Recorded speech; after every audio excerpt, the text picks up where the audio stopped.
The red dust of Mars swirled around Dr. Sarah Chen's boots as she stood at the entrance of what would become humanity's greatest discovery and its most terrible warning.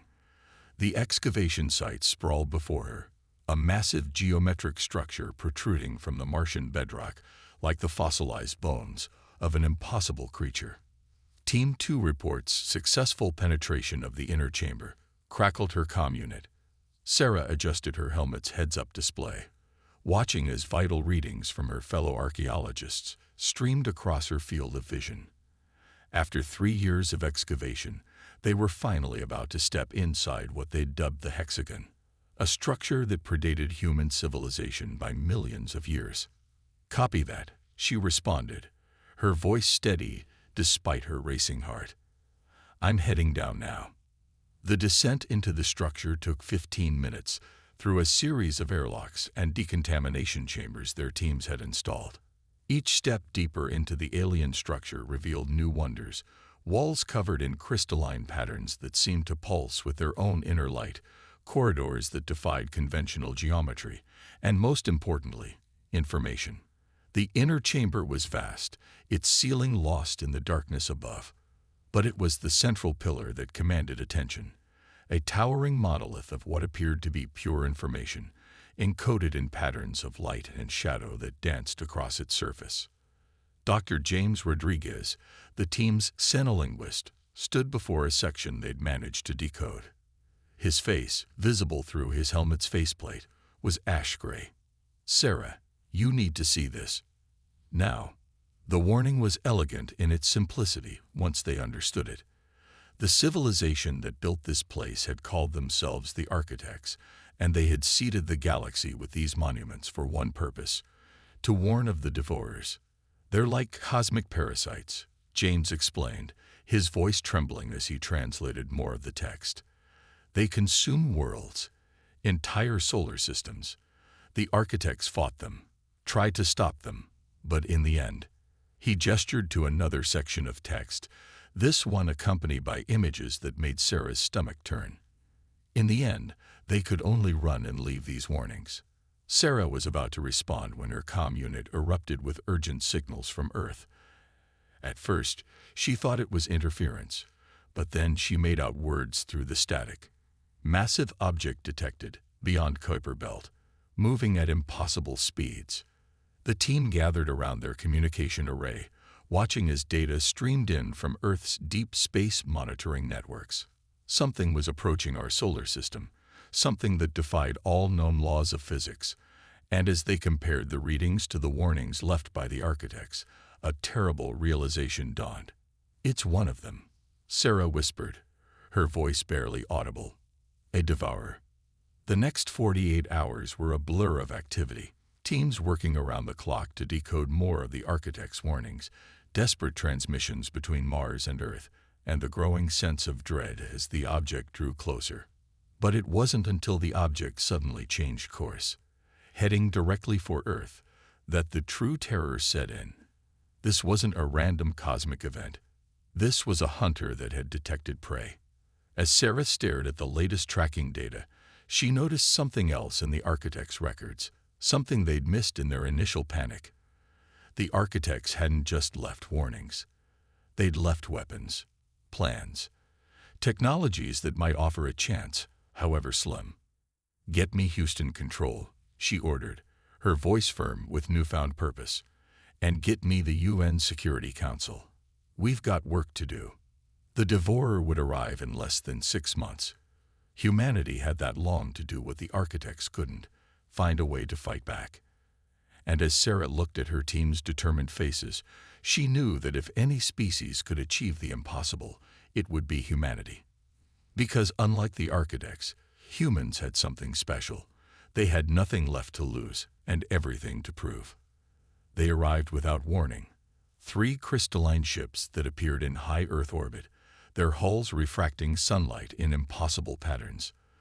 The world held its breath.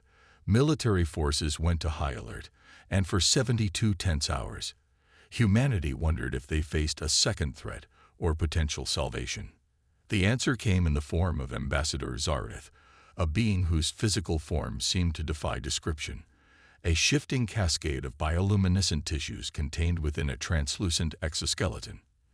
The ambassador's first words, transmitted directly to the UN Security Council, were both reassuring and terrifying. "We are the survivors of Kepler 186f. We come to help you survive what we could not." Dr. Sarah Chen sat in the secured conference room beneath Geneva, watching as Zar-Ith's holographic form hovered above the center table. The alien's movements were hypnotic, each gesture leaving trailing patterns of light in the air. "Our world was like yours," Zar-Ith explained, their voice a synthesized approximation of human speech. "We had achieved spaceflight, begun colonizing our system, thought ourselves masters of our destiny. Then the Devourer came." The hologram shifted, showing images that made several council members turn away. A planet, beautiful and blue-green like Earth, suddenly racked by gravitational forces beyond comprehension. Continents cracking, oceans boiling, the very core of the world being consumed by something that defied description. "We had no warning," Zar-Ith continued, "no time to prepare. Of a population of 12 billion, only 30 million escaped. We have spent the centuries since then trying to warn others, to prevent what happened to us from happening again." Sarah leaned forward. "But you've never tried to fight them." The question seemed to cause Zar-Ith physical distress, their form rippling with patterns of deep red and purple. "Fight? One does not fight a force of nature. One does not battle gravity or time. The Devourers are beyond such concepts." "With all due respect," Ambassador General Maria Santos of Brazil interjected, "humanity has a long history of doing exactly what others claim is impossible." The next hours were spent in intense discussion. The Keplerians, as they came to be called, shared everything they knew about the Devourers. They were ancient, possibly as old as the universe itself. They existed simultaneously in multiple dimensions, making conventional weapons useless. Their hunger was infinite, their intelligence vast but alien, and their purpose singular: to consume and grow. "We have ships," Zar-Ith offered. "We can evacuate perhaps 200 million humans before the Devourer arrives. It is more than we saved of our own people. It is the best we can offer." The silence that followed was heavy with implication. 200 million out of 8 billion. A lottery for survival that would tear humanity apart in its final months. It was Dr. James Rodriguez who broke the silence, his voice carrying the weight of revelation. "The Architect's weapons," he said. "The plans we found on Mars. Ambassador, would you be willing to look at them?" Zar-Ith examined the data from Mars with growing agitation. "These are theoretical weapons. The Architects never successfully deployed them. The power requirements alone would drain a star. But they could work." Sarah pressed. "In theory, yes, but the coordination required, the precise timing across multiple dimensions. It would take decades of preparation, resources you don't have, and technology beyond your current level." General Santos smiled, a fierce expression that seemed to unsettle the ambassador. "Then it's a good thing we have you here to help us advance quickly, isn't it?" The next weeks saw an unprecedented mobilization of human resources and industry. The Keplerians, despite their doubts, found themselves drawn into humanity's frenzied preparations. Their advanced technology, combined with human ingenuity and determination, began to yield results that neither species had thought possible.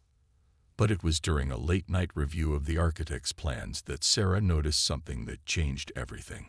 "The Devourers aren't invincible," she announced, pointing to a section of data that detailed failed attempts to harm the creatures. "They were hurt before.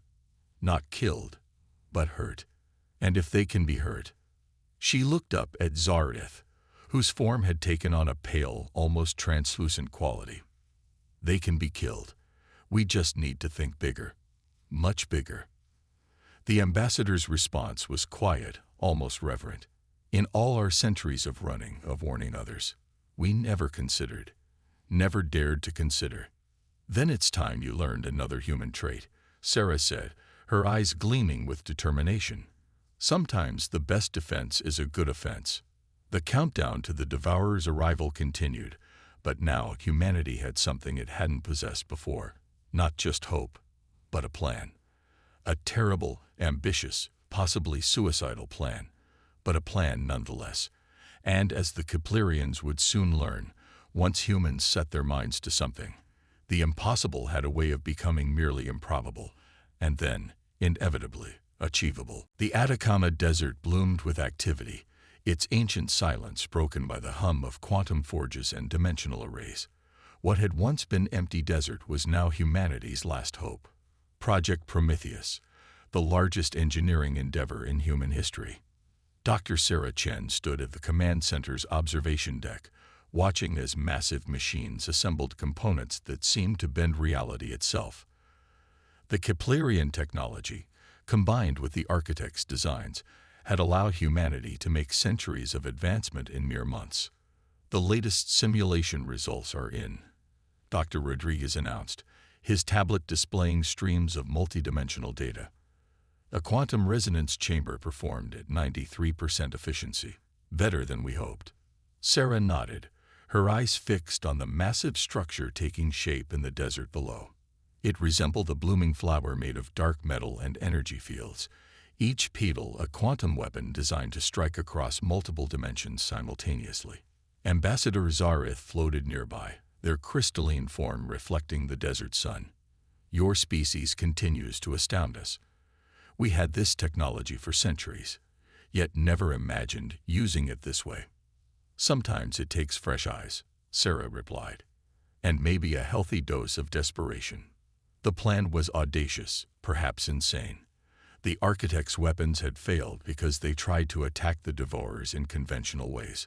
But humanity had seen something different in those ancient plans, not just weapons, but tools that could be repurposed, recombined, and reimagined. Around the world, similar installations were taking shape. The Himalayas hosted the gravity manipulation arrays. The Mariana Trench contained the dimensional anchor points.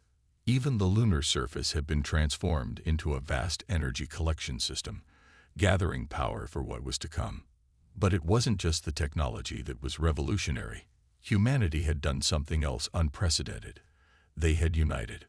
Old rivalries were set aside, resources pooled, and knowledge shared freely. The Keplerians watched in amazement as former enemies worked side by side, driven by a common purpose. Control Center, we have a priority alert from the Deep Space Array, a voice announced over the facility's speakers. The Devourer has accelerated. New arrival estimate is 72 hours. Sarah felt her heart skip a beat, but her voice remained steady. Initialize final sequence. Alert all facilities to begin power-up procedures. The next 3 days were a blur of activity. Final calibrations were made, systems were tested and retested, and humanity prepared for its greatest gamble.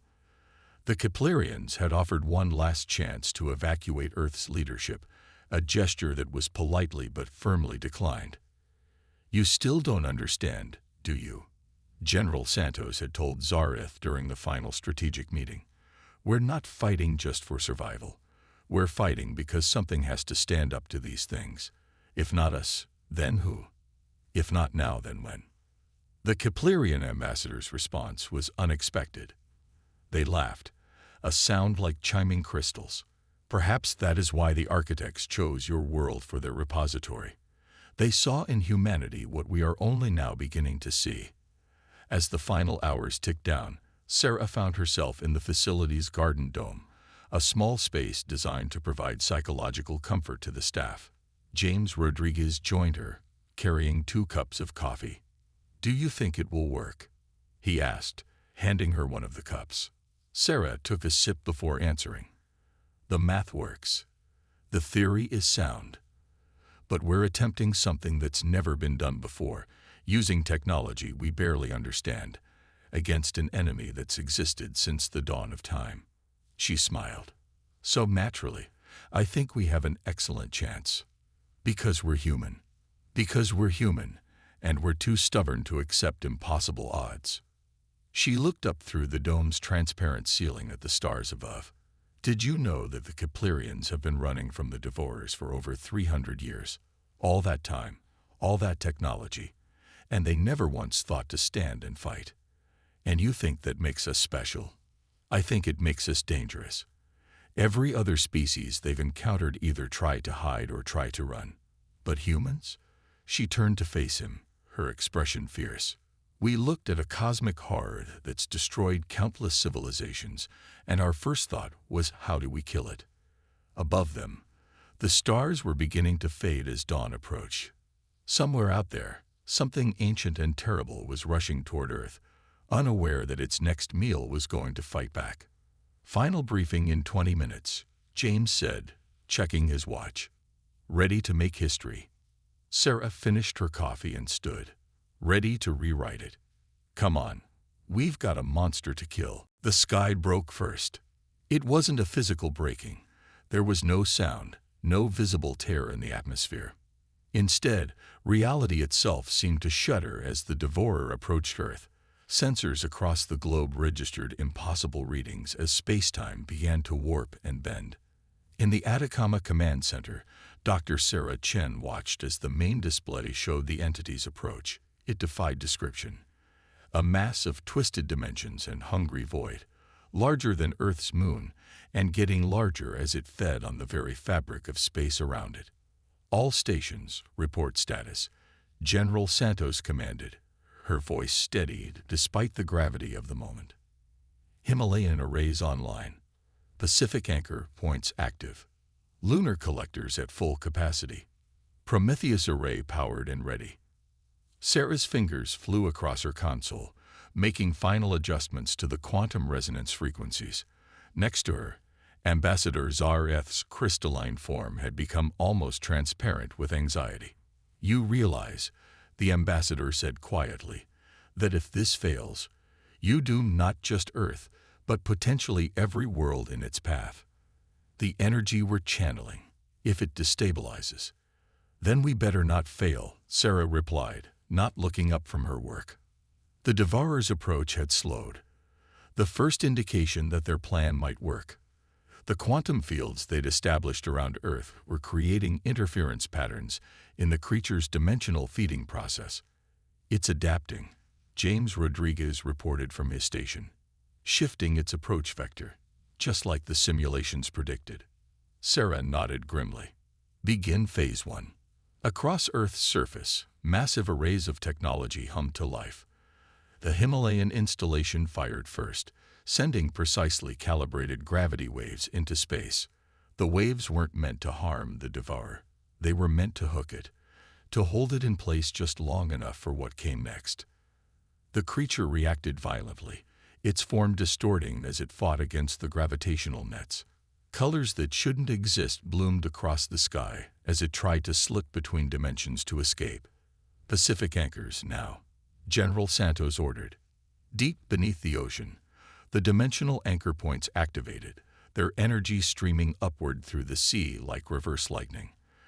Where the architects had tried to fight the Devourers in single dimensions, humanity had decided to trap it in all of them at once. Multiple dimensional signatures detected, one of the technicians announced. It's trying to split itself across realities. Not this time, Sarah muttered, initiating the quantum resonance sequence. The Prometheus array began to pulse, each of its pedal-like structures generating fields that forced the creature's scattered parts back together. The sky turned black, then white, then colors human eyes had never seen before. The Devourer's fury manifested as gravitational waves that shook the Earth to its core. Earthquakes rattled cities, and aurora-like phenomena lit up the sky from pole to pole. Lunar collectors at 110% capacity. James shouted over the rumbling. We can't maintain this level of power for long. We won't need long, Sarah responded, her eyes fixed on the readings before her. Ambassador, we're seeing energy patterns we don't recognize. What are we looking at? Zareth's form had brightened with excitement or fear. It was hard to tell which. It's frustrated. In all our records, we've never seen one of them frustrated before. Your weapons, they're actually hurting it. The Devourer's response was immediate and terrifying. It pulled against the gravity nets with renewed force, threatening to tear them apart. Reality flickered as it tried to brute force its way through the dimensional anchors. Structural integrity of Pacific Array at 30% and falling, a voice called out. Himalayan installation reporting critical stress levels. General Santos's voice cut through the chaos. Dr. Chen, if we're going to do something, it needs to be now. Sarah's hands flew across her console, making final adjustments. Everything they'd built, everything they'd planned, came down to this moment. The architects' weapons had failed because they tried to kill the Devourers. But humanity had seen another way. All stations, prepare for Phase 2, she announced. Quantum resonance at maximum. Dimensional anchors to full power. Prepare to execute Protocol Prometheus. Around the world, humanity held its breath. In orbit, Keplerian ships watched in amazement, and in the sky above, a cosmic horror that had survived since the dawn of time was about to learn why humans were different from every species it had encountered before. Now, Sarah whispered, and pressed the final command. The sky didn't just break this time. It shattered. The universe held its breath. In that fraction of a second when Sarah activated Protocol Prometheus, the combined power of Earth's lunar collectors, dimensional anchors, and quantum arrays didn't just attack the Devourer. They rewrote the rules of reality around it. The creature's own dimensional nature became its undoing. Where it existed in multiple dimensions, humanity's weapons bound those dimensions together, condensing them into a singular point of existence. Where it fed on gravitational forces, they force-fed it more than it could possibly consume. Energy readings off the scale, James shouted over the howling of overtaxed systems. The quantum resonance is cascading. Through the command center's reinforced windows, the sky had become a kaleidoscope of impossible colors. The Devourer's form writhed and twisted, no longer trying to attack, but desperately attempting to escape. Ambassador Zareth's crystalline form pulsed with patterns never before seen. Impossible. It's trying to flee. In all our history, we've never seen one show fear. Not fear, Sarah corrected, her fingers dancing across controls as she made minute adjustments to the quantum fields. Survival instinct. Everything that lives wants to live, even gods. But humanity had planned for this too. The dimensional anchors that had trapped the creature now served another purpose. They were collapse points, forcing the Devourer's mass in on itself. Himalayan arrays at critical threshold, a technician reported. Systems failing. General Santos's voice cut through the chaos. How long do you need? 30 seconds, Sarah responded, not looking up from her work. Maybe less. You have it. The general activated the global command channel. All the rays to emergency power. Divert everything we have left. Give them hell. Across the planet, humanity's last card was played. Power grids went dark as every joule of energy was channeled into the arrays. The Prometheus array's pedals began to crack and shatter under the strain, but they held just long enough. The Devourer's scream wasn't audible. It was gravitational, a ripple in space-time that made every human on Earth feel, for just a moment, the weight of entire galaxies. And then, silence. Where the cosmic horror had been, there was now only a sphere of absolute darkness, smaller than a tennis ball, held in place by the failing remnants of humanity's defensive grid. What did we do? James asked, his voice barely a whisper. Sarah's eyes were fixed on the readings flooding her screen. We didn't kill it. You can't kill something like that. But we did something possibly even better. She looked up at Ambassador Zareth. We trapped it, collapsed it into a singularity of its own making.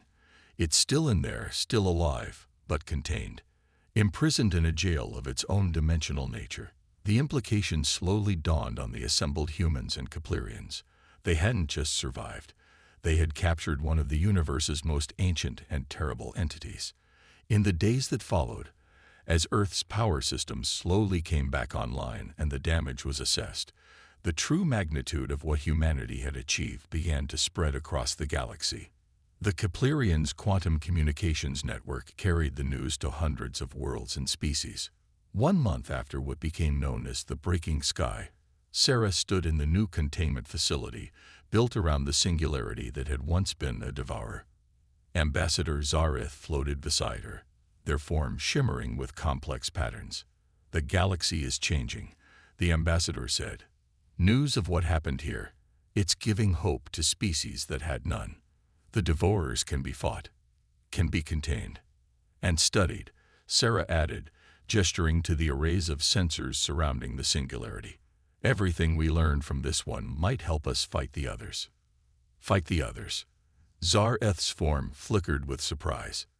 "You mean to do this again?" Sarah smiled. "Ambassador, humanity just discovered that the monsters that have been terrorizing the galaxy can be beaten. Did you really think we'd stop at just one?" As if in response, the singularity pulsed slightly, its prison of quantum fields holding firm. Somewhere inside that tiny sphere of darkness, an ancient cosmic horror was learning what countless others throughout history had discovered. Humanity's greatest strength wasn't its technology, or its weapons, or even its unity in the face of extinction. It was the simple, unshakable belief that nothing was truly invincible, and no enemy was too powerful to defeat. The stars seemed brighter that night, as if they too knew that something had changed. Humanity had looked into the face of a god and hadn't blinked. They had taken its power and turned it into its prison. And somewhere out in the vast darkness between the stars, other devourers continued their ancient pattern of consumption and destruction, unaware that everything had changed, unaware that their hunters were coming. Humanity had made its choice, paid its price, and taken its first steps into a larger universe. They had become something new. Not just survivors, not just defenders, but the first true Godslayers. And they were just getting started.